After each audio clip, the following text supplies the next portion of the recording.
dar paso al desarrollo de la fase 3 del curso de Teoría Didáctica de la Matemática. Y bueno, ahí pueden notar, la fase 3 trata sobre la transposición didáctica. ¿Sí? Entonces, vamos a iniciar con esta diapositiva para observar en qué consiste la transposición didáctica. Entonces, cuando hablamos de transposición didáctica, básicamente estamos hablando del conocimiento del docente, que el docente posee, ¿sí? El saber erudito. Y cuando hablamos de transposición, lo que se quiere es transformar ese conocimiento erudito que el docente tiene, ¿sí? Transformarlo para ser presentado a los alumnos. ¿Sí? Y esto implica pues, buscar estrategias, formas distintas para que ese conocimiento sea digerible para el estudiante. Entonces, ¿qué implica la transformación del saber erudito que el docente posee? Entonces, ahí pueden notar que se piensa en el qué, en el cómo y en el para qué. En este caso, en el qué, la pregunta que debemos hacernos es qué voy a enseñar. Y en ese qué voy a enseñar, el docente debe tener el conocimiento suficiente acerca de la materia. Es decir, preguntarse qué va a enseñar. Y con base en ese conocimiento, pues él tiene la libertad para elegir el contenido que quiere darle a conocer al estudiante. En cuanto al cómo, ¿sí? ¿Cómo voy a desarrollar este conocimiento? El docente debe conocer los mecanismos de aprendizaje de los estudiantes, ¿sí? Después de buscar y organizar una estrategia de enseñanza.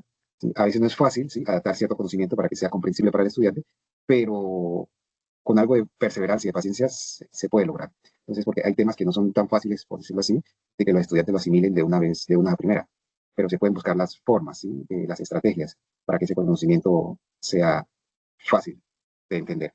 Y en cuanto al para qué, es decir, ¿para qué enseñar esto? ¿Sí? El docente tiene que ser consciente al momento de enseñar, ¿sí? De saber cuál es el objetivo al cual él quiere llegar, ¿sí?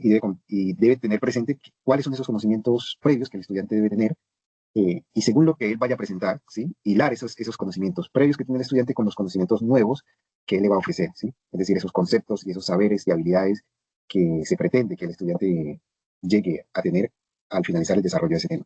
Entonces, básicamente, la transposición didáctica consiste en tener un conocimiento erudito, científico, ¿sí? Con toda esa teoría que lo puede rodear y buscar formas, ¿sí? Estrategias, adaptarlo, ¿sí? Para que el estudiante lo pueda entender.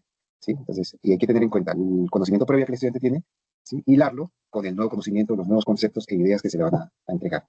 Eso es lo que tiene que ver básicamente la transposición didáctica. Ahora, la transposición didáctica tiene varias fases. Esas fases las vamos a ver por aquí, ¿sí? Que si nos vamos de fase a fase. Entonces, la fase 1 tiene que ver con el saber sabio, ¿sí? La fase 2, saber a enseñar, y la fase 3, saber enseñado. Entonces, ¿qué implica la fase 1? El saber sabio, ¿sí? Este va del saber erudito al saber enseñar, ¿sí? Como pueden ver aquí. Entonces, ¿qué acciones son las que se realizan en esta fase? Selección, es decir, se elige el contenido o los contenidos relevantes para enseñar, ¿sí? De un cuerpo de conocimiento amplio. Luego que se elige el tema, se hace una reducción o una simplificación, ¿sí? Se eliminan detalles complejos y se condensa y se hace más accesible el saber, ¿sí? Evitando, eso sí, simplificaciones excesivas, ¿sí? Evitando el reduccionismo. ¿Sí? Esa es una de las partes en cuanto al saber erudito, al saber enseñar. Y otro paso importante es organizar ese conocimiento y estructurarlo, el contenido, de forma lógica y secuencial para ser enseñado. También otro punto importante es la reformulación, ¿sí? Se reescribe el conocimiento en un lenguaje educativo, adaptándolo a los recursos disponibles. Es decir, hay que usar un lenguaje sencillo para que el estudiante pueda comprender el nuevo tema que se está estudiando. En cuanto a la fase 2 del saber a enseñar, ¿sí? El conocimiento ya adaptado y listo para ser incorporado al currículo.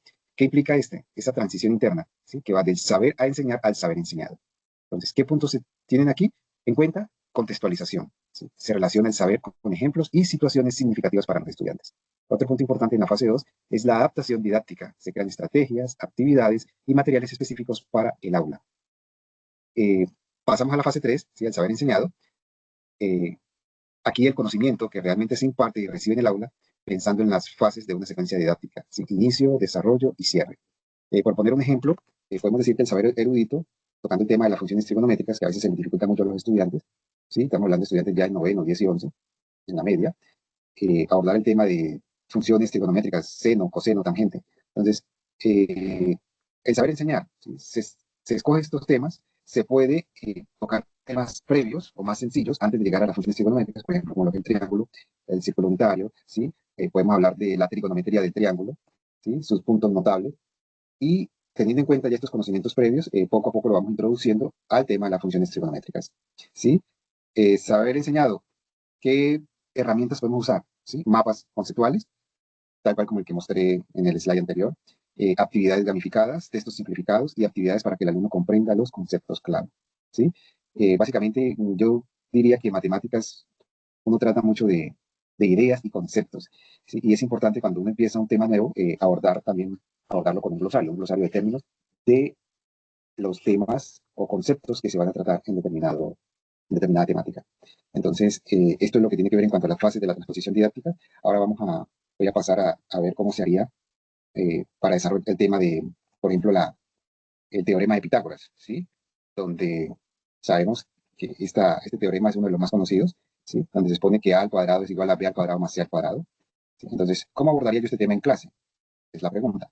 Entonces, para llegar aquí, primero iniciaría con, por ejemplo, con el triángulo rectángulo. Por ejemplo, es un triángulo equilátero, ¿sí? Esto lo puedes desarrollar en clase con los muchachos utilizando la aplicación de GeoGebra, tal cual como están viendo aquí.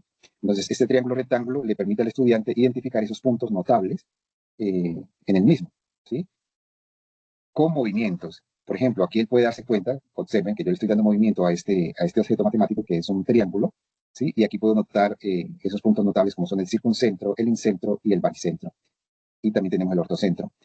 Sin importar que que yo cambie las dimensiones de los lados del triángulo, ¿sí? Y al momento de darle movimiento, pues va a haber un comportamiento o a permanecer eh, en el triángulo esas características. Por ejemplo, si hablamos de un triángulo equilátero, podemos ver que todos esos puntos se van a concentrar en uno mismo, ¿sí? Que me parece una característica muy interesante.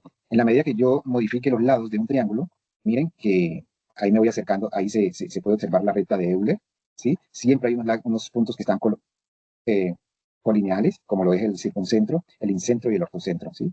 Esta es la famosa recta de Euler. Entonces, en clase, puede uno trabajar con los chicos para que ellos puedan tener claro cuáles son las características de un triángulo según las dimensiones que toman los lados, ¿sí?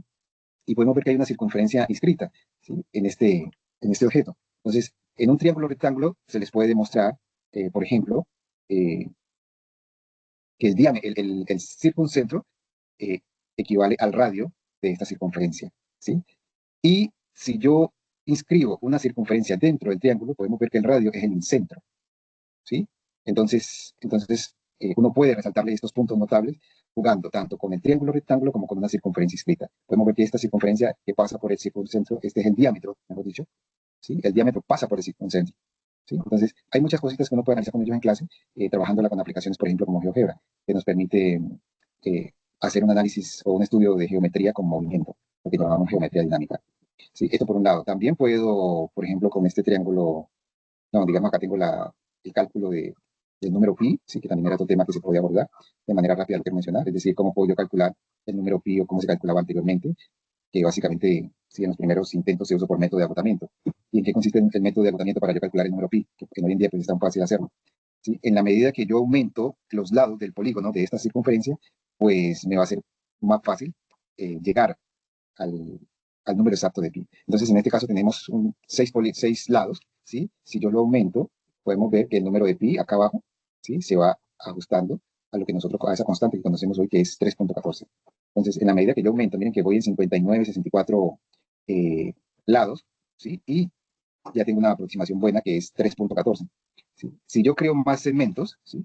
Miren que se mantiene ahí en 3.14 y ya lo que me va modificando son la cantidad de decimales que se van creando, ¿sí? Entonces, en clase podemos hacer estos ejercicios con los estudiantes y mostrarles en la medida que yo aumento esos polígonos, esos lados, de tal forma que el polígono se parezca más a una circunferencia, pues voy a llegar a ese cálculo exacto del número pi, ¿sí? Entonces, son pequeños conceptos que se van trabajando de manera individualizada para para así poco a poco llevarlos o introducirlos a lo que es el tema del seno, coseno y a las funciones trigonométricas. Entonces, por ejemplo, ya analizando el teorema de Pitágoras, nos podemos ir acá al famoso triángulo rectángulo, porque el teorema de Pitágoras solamente se puede trabajar en el triángulo rectángulo, es que se cumplen eh, esta fórmula. Entonces podemos ver que tenemos un triángulo rectángulo que es el que está pintado de negro, ¿sí? Y sin importar que yo modifique sus lados, esa igualdad siempre se va a dar, ¿sí? ¿Cuál es la igualdad? Que en este caso el lado A, ¿sí? A al cuadrado, que es este que está acá, ¿sí? El que está al lado de la hipotenusa, o sea, el cuadrado de ese lado va a ser igual al cuadrado de B, que es el que está en rojo, sumado al lado C, o al cuadrado del lado C, ¿sí? Que está en azul. Entonces, siempre, o aunque yo modifique este triángulo rectángulo, esta igualdad siempre se va a dar, ¿sí? De que el cuadrado verde, siempre el área del cuadrado verde va a ser igual al área del cuadrado rojo y al área del cuadrado azul. Entonces, este ejercicio lo podemos trabajar en clase con esta herramienta de GeoGebra, con esta aplicación de GeoGebra, permitiéndole ver cómo se cumple el teorema de Pitágoras en esencia, ¿sí? Que al yo tomar los segmentos y lo elevo al cuadrado, siempre me va a dar esta igualdad, ¿sí? Entonces aquí podemos mostrar, ver con el estudiante que perciba la parte, cómo se trabaja el tema algebraico, ¿sí? Aquí con GeoGebra en el lado izquierdo, y también lo puede ver de manera gráfica, ¿sí? Y lo podemos enriquecer con con colores, ¿sí? Además de la parte gráfica, pues le permite darle colores para que el aprendizaje sea significativo. De esta manera puedo hacer una transposición, ¿sí? De un saber erudito, ¿sí? A un saber, a un conocimiento más fácil de entender. Recuerdo que años atrás uno no podía hacer esta clase de ejercicio porque no teníamos las herramientas, pero hoy en día aplicaciones como GeoGebra y otras también permiten hacer esta clase de ejercicios en clase con los estudiantes. También se puede abordar otros temas, pues quise tocarlo en cuanto a las funciones, ¿sí? El tema de funciones. Por ejemplo, miren que aquí tengo varios tipos de funciones que también los podía tocar en clase con los estudiantes. ¿Sí? Voy a ocultarlas para que veamos cómo se fue formando esto poco a poco. Entonces, el tema de funciones a veces también se les complica a los estudiantes en clase. Entonces, podemos iniciar con la función constante. Una función constante siempre va a ser una línea horizontal, ¿sí? Perpendicular al eje Y. Entonces, yo puedo modificar esa constante y miren que con este deslizador yo le puedo dar movimiento o puedo variar esa constante y siempre va a ser una línea horizontal, ¿sí? Que cruza al eje Y. ¿Sí? Entonces, esta es la forma de representar gráficamente una función constante. Veamos cómo se comporta la función cuadrática, ¿sí? Ocultemos la constante, y aquí está la función cuadrática. Yo puedo también darle movimiento, ¿sí? A la cuadrática, y ellos pueden ver que siempre va a ser una parábola que se va a dibujar, ¿sí? Esa parábola se puede mover de izquierda a derecha. En este caso le estoy dando movimiento de abajo hacia arriba, ¿sí? Cruzando el eje de las abscisas. En cuanto a la función cúbica, ¿cómo se comporta la función cúbica? Entonces podemos ver aquí también, esta es la función cúbica que pasa por el origen y le podemos dar también movimientos. Bueno, esta no la programé para movimiento, pero esta es la forma como se representa una función cúbica, ¿sí? Que corta, que pasa por el eje X. También podemos mostrarle o trabajar con los estudiantes con esta aplicación con una función raíz y con una función racional, ¿sí? Entonces, la función racional también, miren, en la medida que yo modifique el valor de esta constante, ¿sí? Que suma a la variable, miren que pues, se va a alejar un poco el origen, ¿sí?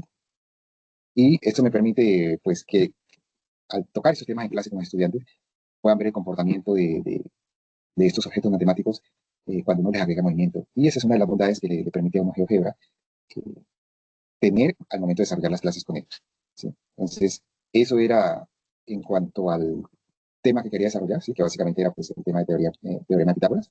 Y esta es la forma como podemos hacer una transposición de un saber complejo a una forma sencilla para que los estudiantes lo puedan captar de manera más sencilla y que ese conocimiento les quede a ellos de manera permanente. Entonces es cuestión de darle uso a estas herramientas como lo es GeoGebra, ¿sí? Podemos ver que GeoGebra nos permite trabajar de manera gráfica y de manera algebraica, ¿sí? Para que los estudiantes vean que el conocimiento matemático es aplicable en cualquier área de la vida de uno y que es un conocimiento pragmático, ¿sí? Bueno, eso era todo. Hasta otra oportunidad. ¿Sí? Bye bye.